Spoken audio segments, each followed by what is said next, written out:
This video will share with you the more technical details of citation and recommend the use of ZoteroBib. In the previous video on avoiding plagiarism, you learned that a good and necessary strategy of avoiding plagiarism is to cite your sources used. We also touched briefly on when you should cite.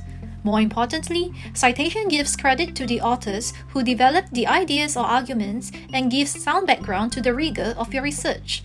These are part of upholding academic integrity. Citation should not be taken lightly.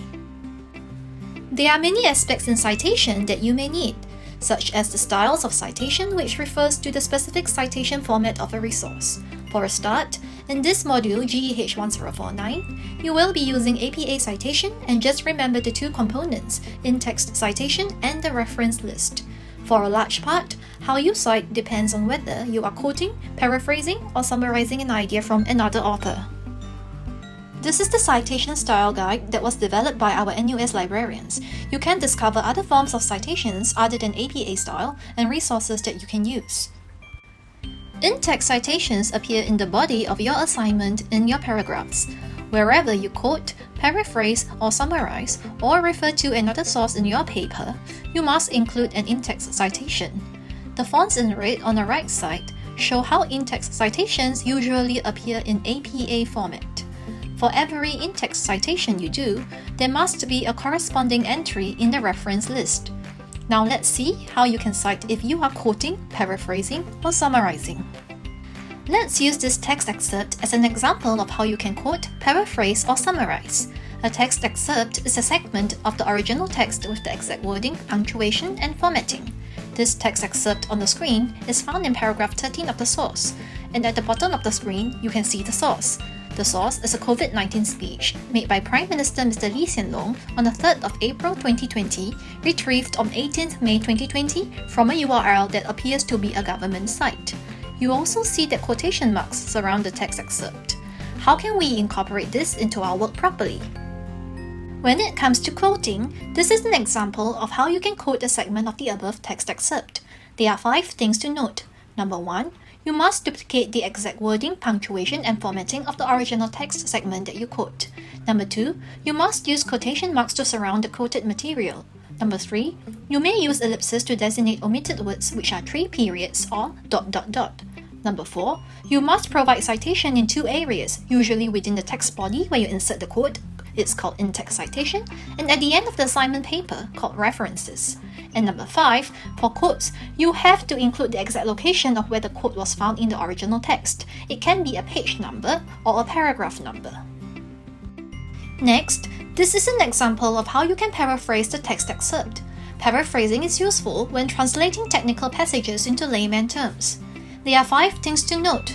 Number 1, write using your own words as much as possible. Number 2, use wording and sentence structures different from the original. Number 3, put quotation marks around keywords or key phrases that do not depart from the original. Number 4, do not include interpretation or analysis within the paraphrased segment.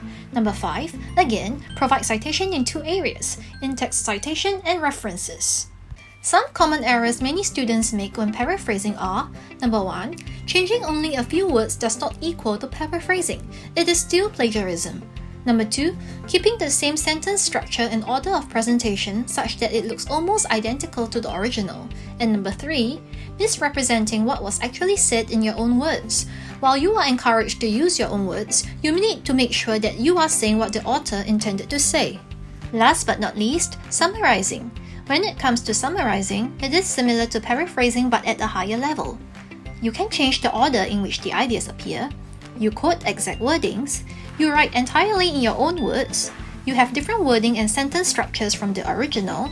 You do not include interpretation or analysis, and you must provide a citation in text and at the reference list. Now, let's see how a reference list works. The reference list is the detailed list of references that are cited in your work. There is no duplicate of the exact same source, and it is usually placed at the end of your work. In APA style, each entry in the reference list must have appeared in the paper as an in-text citation. The list is ordered alphabetically, followed by chronologically. The right of the screen shows how APA-style reference list looks like. Let's look at one example of how an online journal article is cited in APA style. Why are we learning this? It helps us to read the citation and get valuable information quickly, just like reading a home or office address. This citation appears at the end in the reference list. The various segments of the citation are color-coded. These are the typical segments for an online journal article citation, which includes author's last name and initials, date of publication, title of the article, title of journal that the article belongs to, volume and issue number of the journal, start to and end page of the article in the journal, and the digital object identifier or URL. If it were a book or some other material, the citation segments will differ slightly from what you see over here.